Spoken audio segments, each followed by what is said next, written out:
Hello everyone and welcome to another video. Today we're going to be unboxing the Split Pad Pro Charizard and Pikachu edition for the Nintendo Switch, and this is made by Hori. So just looking quickly into the box, we can see Charizard and Pikachu up there.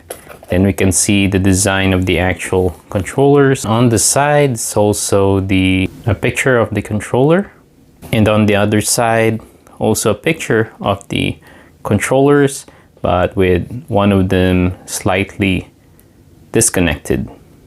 And at the back we can see here some quick information.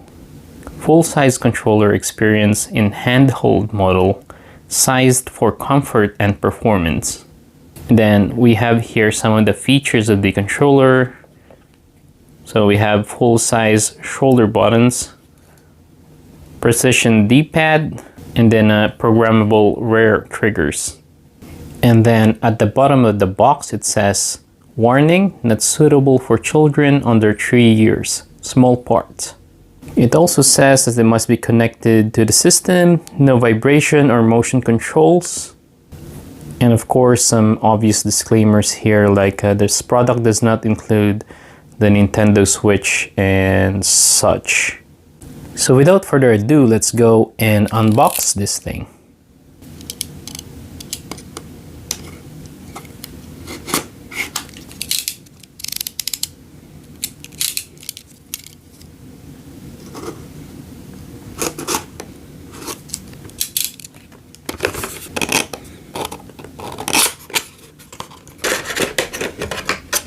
So here we have the actual device or devices. Inside the box we also get the instruction manual. So this manual comes in many other languages. I'm gonna go through that later. So here's the actual controllers, and just to take one of them off. On the left side we have Pikachu, and on the right side we have Charizard. So these are the back of the controllers, and right now they're actually pretty light according to the manual, and I'm not sure if it's for each one of them since I don't have any references with the weight, but it says they're 80 grams, and I am assuming that's for each of the controllers. The controller is about 65 millimeters wide, and that's about 2.5 inches. It's about 110 millimeters long, so that's a little over 4 inches, I guess. And then it's also 28 millimeters thick, so that would be a little bit over 1 inch. So taking a closer look at this, there's like a kind of a matte finish to this controller. So this part here is actually very rough, so it's good for the grip. So I can make this sound actually.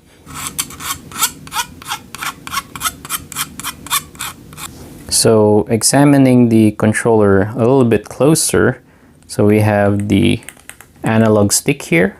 So it follows the Xbox One layout, it seems. So we have the analog left stick up here, the right one here, we have the D-pad down here, and then we have the Y, X, B, and A buttons here. There's the plus button up there on the right one.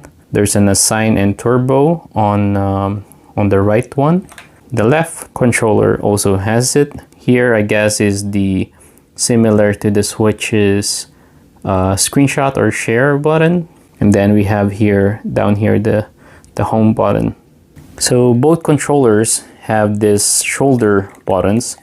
So we have the left and we have the left trigger and shoulder button here. As with the Switch Joy-Con and the Switch Pro controller, this one doesn't have any travel in it, so it's more like just a click. There's no travel when you press it down. And here we have an extra assignable button. I haven't really gone through that yet, but we will try to explore it later. And then this is the part that you slide on the switch in order to use the controllers. And as you probably noticed, there's a slight angle here, you know, just for the grip like that.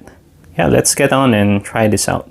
So just for some quick information, right? I bought these controllers because I basically have drifts on one or both of these controllers. So I stopped playing in handheld mode quite a long time ago after the first year that I bought this Switch.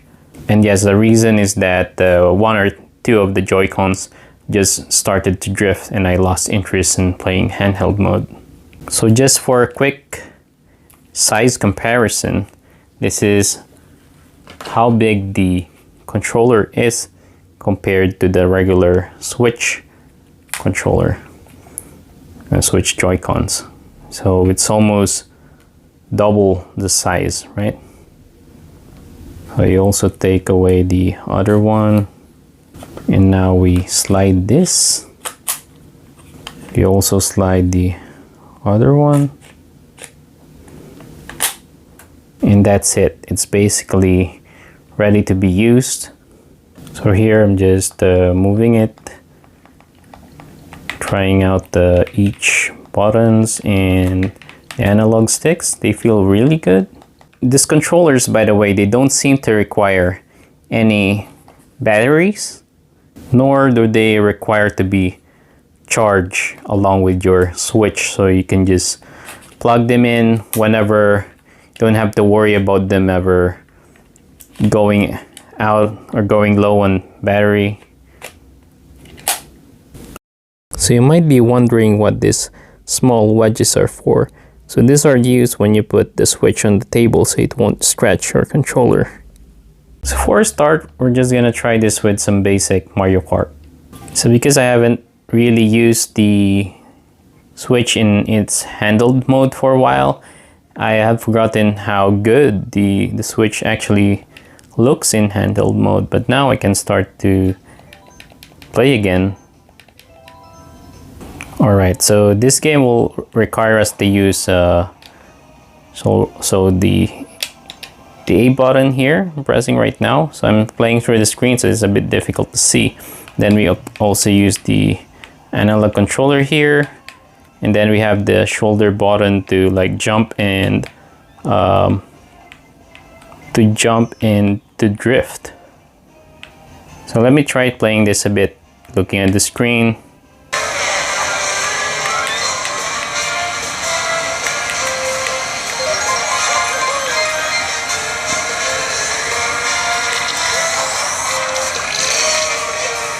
Okay, so far it feels really good. And of course you can pause the game using the plus sign here. Then we can also go back home pressing the home button right here.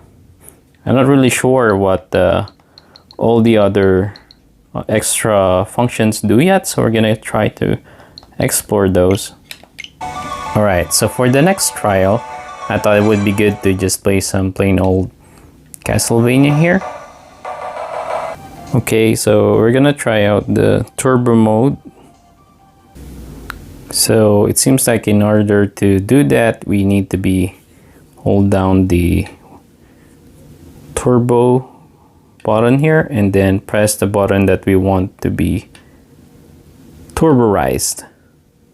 And now the LED is flashing. And now we're gonna use it in the game, and you see there I just hold this down and then it keeps flashing while I hold the Y button over here.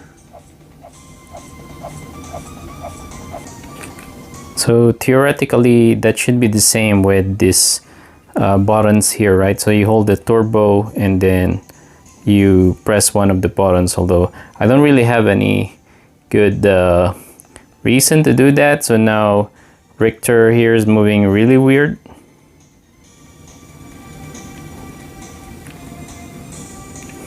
So in order to deactivate that, I think you need to do this again. And now I think it's disabled, and now Richter can walk like a normal person again. Alright, so now we also have these extra buttons here at the back, right? So let me just turn down the music here. So we have this assignable buttons at the back. They are called like the FR and the FL buttons respectively. I would assume that they basically refer to function, the word function, so function left, function right buttons. And in order to utilize them, you need to press on the assign button in either of the controllers, and then press the button that you want the assign, the function button to use. So for example, I'm just gonna assign the jump button as well. So right now, if I press this right now, it's not really doing anything. But if I press assign and then jump, so now it's turned red, right? And if I click this, now my character is jumping and flipping over if I do it twice. So that's how it works right now. It actually feels good. It functions really well. It feels a little bit big in the beginning, but you'll quickly get used to it. Although I can understand that for some people, you know, having the size of like 2 Switch Joy-Cons here, that can be a problem, especially as I'll show you right now. I have this old Nintendo Wii U case. So I have this old Nintendo Wii U case. Now I used to just put my Nintendo Switch here. I didn't need to like buy a new case since the Switch basically fitted in on this one, but now it doesn't. You see this?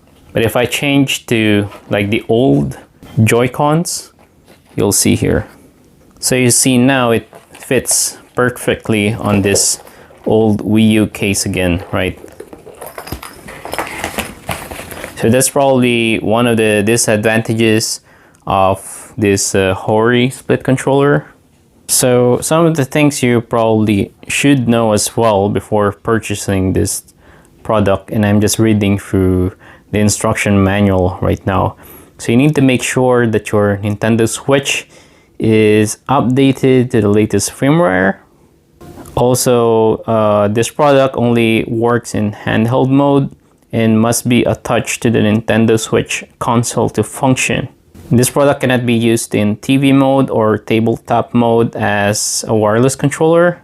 And also, this controller doesn't support gyroscope, motion infrared camera, accelerometer, player LED, HD rumble, a home button notification LED, and NFC. It also says in the manual that the product cannot be used with certain types of accessories made specifically for the Joy-Con controllers, such as the Joy-Con grip and Joy-Con charging grip. And that is because of the product's shape and size. And so that's really all I have to say about these controllers. I think they are really nice, and I am looking forward to playing more handheld games with the Nintendo Switch now that I have these controllers. I hope that this video was useful for you guys. If it is, please like and subscribe and push the notification bell. I hope you enjoyed this video, and I'll see you guys next time.